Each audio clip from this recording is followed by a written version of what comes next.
Blog Talk Radio. Welcome to the Institute for Personal Development, Kriya Yoga Ashram, where total consciousness is the new frontier.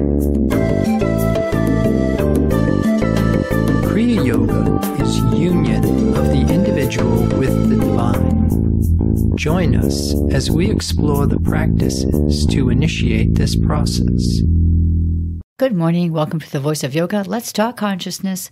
I am your hostess, Lisa Winton, and with me is Kenny Toy, also known as Swami Jayananda, founder of the Institute for Personal Development, located here in Hampton, New Hampshire. Good morning, Swami. Thank you for being here today. How are you? Good morning. I'm doing pretty good today. How about you? Well, I'm doing great today, too. Thanks for asking. And we'd like to thank you all for tuning in. Today on The Voice of Yoga, we will talk about shifting consciousness from the level of belief to that of faith, then graduating to understanding. Listen as we explore the process of apotheosis in which the human is given up for the divine. In this show, we will look at processes such as Christian Science prayer and Kriya Yoga meditation to provide guidance into the spiritual awareness. Welcome to The Voice of Yoga. We are talking consciousness. Join the Kriya Yoga Spiritual Advance to get the light in your soul and exchange the false with the real. Swami, the title of today's show is Pure Spiritualization Reveals False Beliefs. What can you tell us about this title? Yeah, this week's title is inspired by the work of Bicknell Young, Addresses 1937, from the section Cancer Tumor Growths, Incurable Beliefs, so-called. And I'll read it. Always bear in mind that these are only names, not names of diseases, but names of beliefs. Moreover, the claim cannot be designated by name because the fear is deeper in human consciousness than the name of the disease. Therefore, metaphysical healing is the only thing that holds any hope, since it gets at the claim fundamentally by getting rid of the beliefs which constitute it. In handling these claims, it is not necessary to probe the consciousness of the patient. That is an improper thing to do. It is rather so clarifying his thought that pure spiritualization reveals and destroys the underlying belief. End of quote.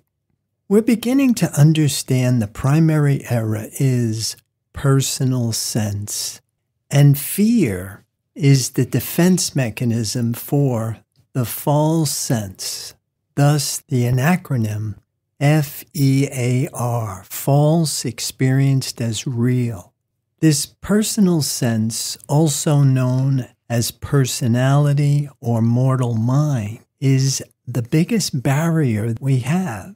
And so the antidote to this is what we'll start to talk about, this idea of pure spiritualization.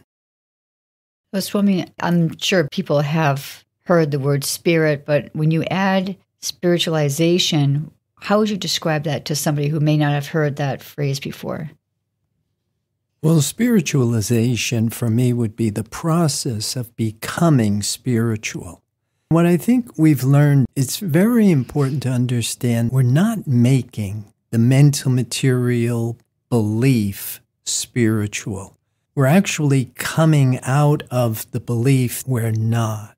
Spirit is the principle. Spirit is the law. It is the only reality. Self-existent eternal life is all there is. This process of spiritualization is purifying the human thought, eliminating the mental material concepts, beliefs, and theories, and then revealing the truth, the divine creation. In order to do this with any degree of success, we have to understand the Christ. The Christ is the saving aspect of truth. The Christ is the Messiah. It is what makes the divine creation, the truth of being, comprehensive to human consciousness. It's the interface. Without it, there's no way of us knowing the divine creation, knowing the truth. And so this process that we're talking about can be defined and understood with the mortal mind using the symbolism, the scriptures, and the information that has been handed down for all of these years. But in order to do this, we really need to graduate from thinking with the 5 corporeal senses to knowing with the 7 spiritual senses. So let's dig a little bit deeper with what Bignell Young says, not to probe the consciousness of the patient, but rather clarify his thought that pure spiritualization reveals and destroys the underlying belief. What would that look like when we're doing that? A Christian Science healing is not a practitioner thinking about a patient. It is the operation of divine mind. How we think is what we become. Consciousness is experience. As long as we are thinking with the mortal mind, we're thinking in terms of duality. And with that mind, we can change finite bad to finite good. But the term healing, the origins of the word healing means to be whole, to be complete. So we stop thinking with the mortal mind, but then we must be conscious of the operation of divine mind, the divine creation, which is everywhere always, functioning. Conscious awareness of that divine creation influences thought and then externalizes rather than as the image and likeness of the mental material belief in 2 powers, it will externalize as the image and likeness of the divine creation. Science backs this with the discoveries in quantum physics, with, say, for example, von Neumann's chain.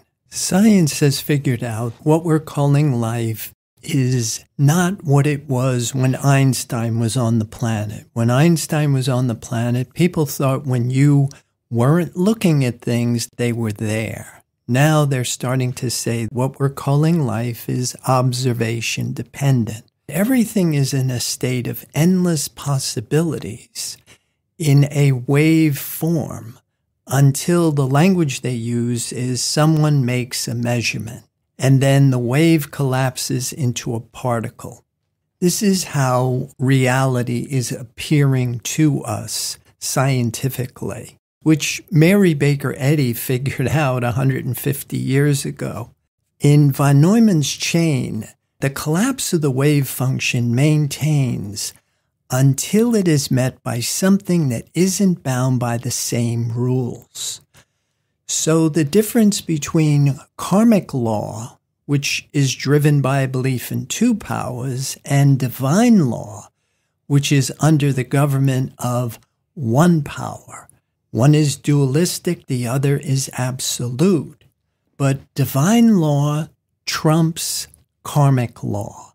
And so how we think is very important. If we're thinking with our corporeal senses, then we're under the rule of karmic law. What we put out is what we get back. But if we are conscious of the divine creation and our thought is being influenced, we're now under the rule of divine law, which is under the protection of the law of one absolute life without opposition. There's no conflict in spiritual rule. And so by being conscious of the divine truth, as Jesus says, and if I be lifted up, I draw all unto me. Conscious awareness of the divine creation then has a profound effect on the appearance because it's not bound by the same rules as the mental material world of energy under karmic law. So you stated primary error is personal sense, which is personality or mortal mind. So how do we go from that sense to a spiritual sense? Yeah, the best way I know how to do this is tell the truth about the lie and tell the truth about the truth. You begin by understanding what we're calling life, this mental material world of energy, is the lie. It isn't real. It's not made by the divine principle. It's what we would call a belief. How do we know? Because it changes, because it expires. Anything made by the divine principle is eternal, perfect, whole, complete, needs nothing.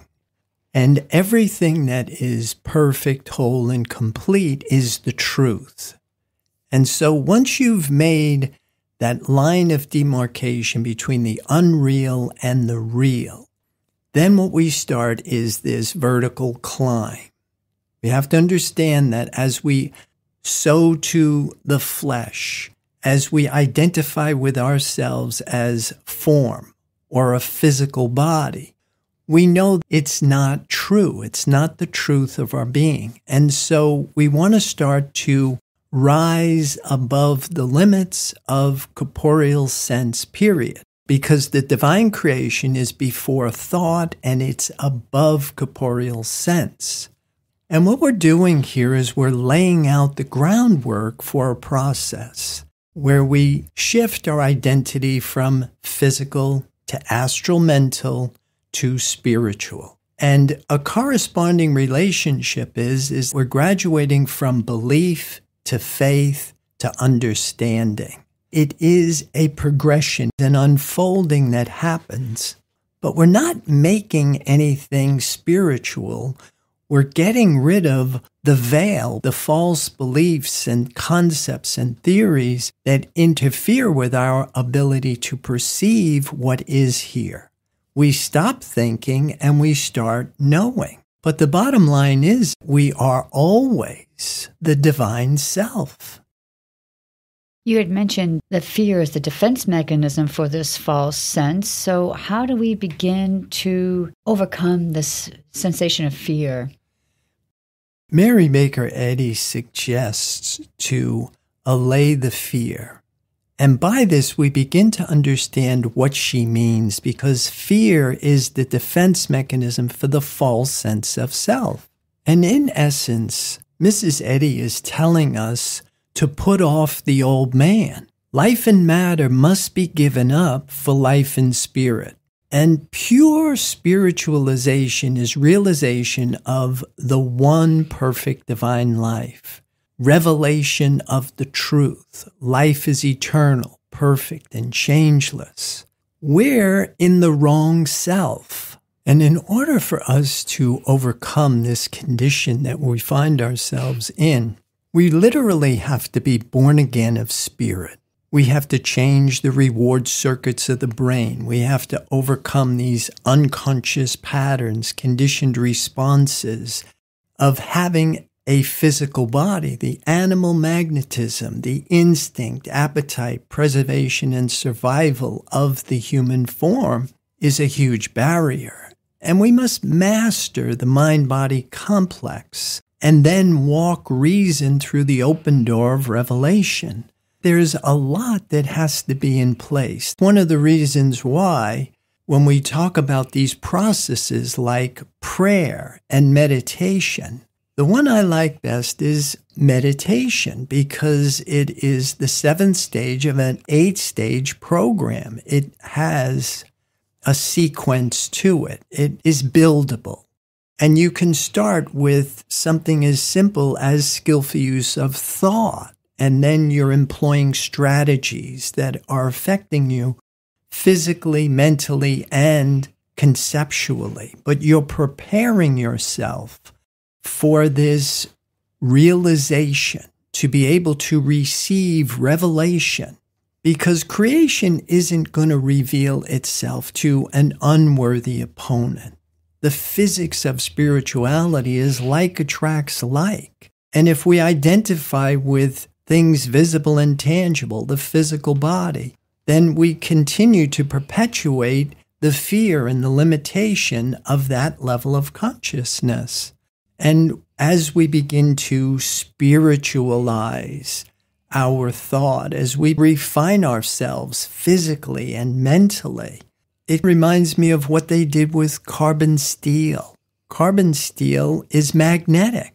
And so the human body is a magnet for fear and limitation. And in order for us to not be under the spell of this influence, just like what they did with steel was they refined it, they purified it, they took all of the things that would make it attractive to the magnet out of it. That's what we do. We refine ourselves physically and mentally. We get rid of all of the unnecessary dependencies, all of the human concepts, theories, and beliefs. And then we make our mind aware for the presence of pure consciousness, the divine mind. We're going to pause right here to hear a word from our sponsor. Listeners, we'll be back with you in just a few moments. Kriya Yoga Asana class is a module fitting into the master plan, leading the practitioner to the experience of total consciousness by attuning the mind-body complex to the divine idea. A system of exercises designed to use the physical appearance to determine individual level of consciousness and degree of awareness, starting with the process of lengthening and strengthening muscles to bring bones into the position of internal support. We educate thought up to spiritual apprehension, because when spirit is cause, it calls into expression the beauty of holiness, making creation perfect. Mountain pose may not bring you truth in consciousness, but truth in consciousness must bring mountain pose. Visit the website www.ipdtransform.com. Namaste.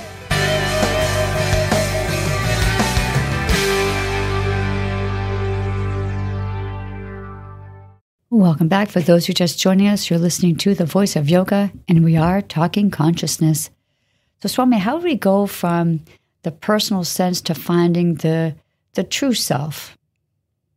Yeah, knowing the truth that makes us free. And finding the true self or knowing the truth seems to be like locating the Grail, this concealed deity, which is everywhere always, yet no one can find it. Mostly because we don't think right. We're looking with the mind, which can't bring forth the divine image. Yet we continue to look and believe what we find and hope it will change. What Orthodox religion is built on is a belief in God and a belief in mortal man and human goodness. And so one of the things we want to start to do is change our beliefs. Here we're told pure spiritualization reveals these false beliefs. How does it do that? False beliefs are driven by a belief in two powers, and spirit is the self-existent power of one. As Mary Baker Eddy told humanity in Principle and Practice, mortal mind is belief and divine mind is understanding. It is for us to figure out the difference between thinking with the 5 corporeal senses and knowing with the 7 spiritual centers. And as the Bible said, repent, think differently. Stop thinking and start knowing, striving, struggling, seeking, planning, asking. That is mortal sense. It's always in search mode. Divine mind rests in the knowledge, understanding the divine creation is perfect, whole, complete, needs nothing. Swami, let's talk more about what Mary Baker Eddy taught us about prayer and what Kriya Yoga teaches us about meditation. Yeah, prayer for Mary Baker Eddy is communion with the divine. And meditation in Kriya Yoga is the 7th stage of an 8-stage system. The 5th stage is sense withdrawal. Now, doesn't Jesus tell us to pray, go into the closet and shut the door? The term in Kriya Yoga is avidya or ignorance. The same idea is found in the Bible called sin, missing the mark, or mistaking the unreal for the real. So where do we begin? We build a mental landscape that supports the divine principle by eliminating the false beliefs, the human theories, concepts that embroil consciousness to the mental material world of make-believe.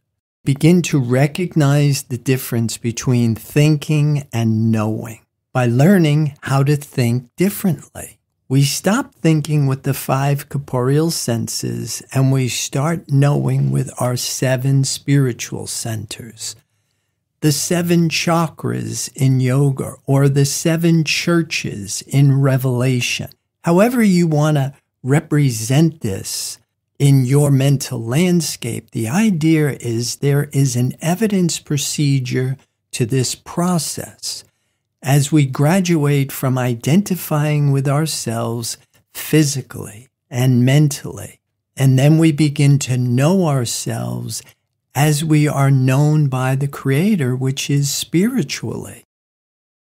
So I think it might be important for us to understand prayer is communion with the divine. Well, how do we know if we're not praying correctly? What is not prayer? Asking is not prayer. If you are asking, you can't be conscious of the divine creation. The divine creation is perfect. It's whole. It's complete. So real prayer is resting in the knowledge. Be still and know that life is perfect. And what you're seeing, if it does not have divine quality, you should know by now that it isn't there. It isn't real. It's not made by the divine principle. And so rather than trying to fix what isn't there, you want to be a faithful witness to the divine creation, which on maybe initially just on a belief level, you believe God is running a perfect universe. God knows exactly what God is doing. And it certainly doesn't need my suggestion in order to run this universe that's perfect. And in order to get some sort of evidence about this is one of the uses we use astrology for. The new moon is never late. It's not like you hear on the news, the new moon was 45 minutes late or 2 days early. The divine creation has a tremendous amount of logic, order, predictability to it. And so as we rise in our levels of consciousness, sense level awareness is in constant change. But the divine creation is changeless. It's perfect. It's whole. So we can't bring that down to this level. And the main reason is this isn't here. It isn't real. It's not spiritual substance. It's mental material energy. It's an appearance. It's an illusion, a hypnotic state, a dream state, made of the same things our dreams are made of. And so once you accept that and you start to look at things differently, and you are now established in your principle, life is perfect, changeless, whole, and complete, and you stop trying and you make your mind aware for this divine principle functioning everywhere, always, and you rest in that knowledge, then you graduate from belief to faith because conscious awareness of this divine principle will begin to externalize in your life. It will influence your experiences, and your experiences will have the characteristics of the divine creation. Perfect, whole, complete. You stated earlier meditation is the 7th stage of an 8-stage system of Kriya Yoga. Can you talk more about that? What happens when we get to the 8th stage? Well, the 8 essential stages of Kriya Yoga are a complete holistic health management system. They consist of practices and a process. Your first 4 stages of yoga are practices, things that we can and we must do. Your last 4 stages of yoga are process. The same practice is experienced at a different level of consciousness and a different degree of awareness. We're going from unconscious awareness to self-conscious awareness to superconscious awareness. In essence, we're initiating the process. We're growing up, graduating from mortal physical form to a mortal astral mental concept to the immortal self in spiritual identity. Born again of spirit. Yoga means union. It begins with this union of the individual with the divine. Life is the only certainty. We do this by lifting consciousness from the earth, from physical identity into a larger sense of self, the astral mental body of Christ. We use the man, the bull, the lion, and the eagle of Revelations. As Mary Baker Eddy said, we can't put an infinite mind in a finite body. And Christ says to rise.